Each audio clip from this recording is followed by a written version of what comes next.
प्राचीन समय की बात है। एक शहर में एक व्यक्ति रहता था जिसका नाम पवन था। वह अपनी पत्नी और 2 लड़का और 2 लड़की के साथ रहता था और वह किसी छोटे मोटे प्लांट में काम किया करता था।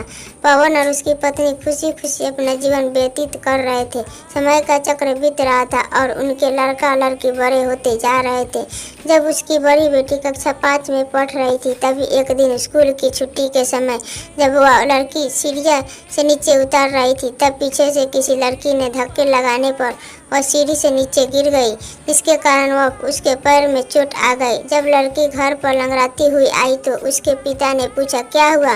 तभी लड़की ने उन्हें पूरी बात बताई। पिता ने सोचा छोटी मोटी चोट है और यह सोचकर उसने अपनी बेटी से कहा कि इसे गर्म पानी से सेक लो, ठीक हो जाएगा। कुछ दिन बीतने के बाद लड़की का पैर फूलने लगा और उसे चलने में दिक्कत होने लगी। तभी उसके पिता ने कुछ लोगों की बातें सुनकर किसी एक ओझा को ले आए, जबकि उसे कुछ नहीं आता था और वह पैर ठीक नहीं कर पाया। कुछ समय बीतने के बाद जब उसकी लड़की की हालत और ज़्यादा खराब होती जा रही थी, एक दिन जब उसके पिता अकेले कहीं बैठे हुए थे तो मन ही मन सोच रहे थे कि क्या करें। तभी सोचते सोचते उनके दिमाग में आया क्यों ना डॉक्टर से दिखाया जाए।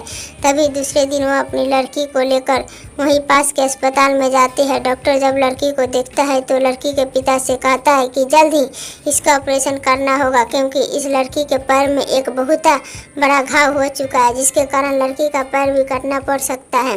पिता डॉक्टर से पूछता है कि ऑपरेशन में कितने पैसे लगेंगे।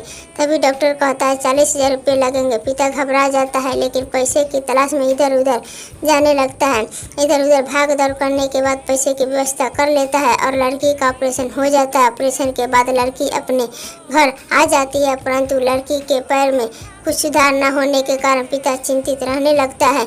इसी तरह 4 साल बीत जाता है तथा पैर में लाख लाख रुपए लगाने के बाद भी लड़की का पैर ठीक नहीं होता है, जिस कारण से पूरा परिवार दुखी रहने लगता है।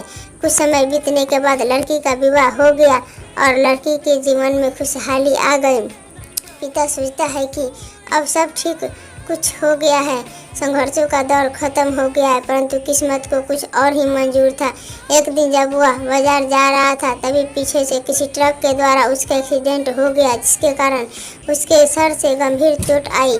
पवन 1 महीने तक बिस्तर पर ही पड़ा रहा। 1 महीने के बाद ठीक होने पर वह सोचा कि अब सब कुछ ठीक हो जाएगा।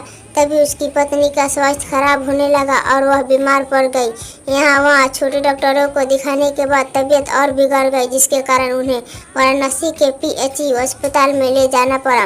वहाँ जाकर पता चला कि उसकी पत्नी के पेट में गंभीर बीमारी हो गई है, परंतु पवन को यह विश्वास था कि उसको पत्नी ठीक हो जाएगी और पवन इसी विश्वास के साथ उसकी पत्नी को हमेशा वाराणसी के अस्पताल में ले जाने लगा। कुछ समय बीतने के बाद पत्नी की तबीयत में सुधार आने लगे। पवन सोचा कि अब सब कुछ ठीक हो जाएगा।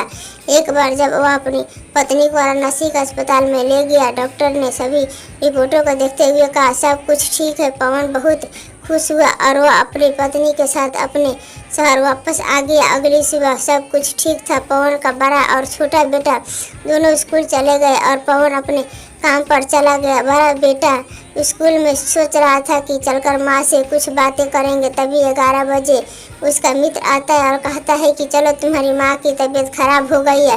बड़ा बेटा दौड़ता हुआ अपने घर की तरफ आता है। तब तक बहुत देर हो गई होती है, उसकी माँ की मृत्यु हो चुकी होती है। बेटा माँ को देखते हुए फुट फुट कर रोने लगता है और वह अपनी माँ का अंतिम संस्कार करता है। 1 साल तक पूरा परिवार दुखी ही रहता है। कुछ समय बीतने के बाद दुखों के बादल छट जाते और पवन अपने लड़का और लड़की के साथ सुखमय जीवन बिताने लगता है। आज उसका परिवार खुशी खुशी जीवन जी रहा है। दोस्तों, जीवन में सुख और दुख दिन और रात की तरह होते हैं, जो कभी अस्थायी नहीं रहते। इसलिए दुख के समय में कभी हिम्मत नहीं हारना चाहिए तथा सुख के समय कभी अहंकार नहीं करना चाहिए। इसलिए कहा गया है दोस्तों, जीवन का दूसरा नाम संघर्ष है। और हाँ दोस्तों, आप चैनल पर नए हैं तो चैनल को सब्सक्राइब करें और साथ में बेल आइकन भी अवश्य दबा दें ताकि आने वाला वीडियो की नोटिफिकेशन आप तक तुरंत जाए। कहानी सुनने के लिए धन्यवाद दोस्तों।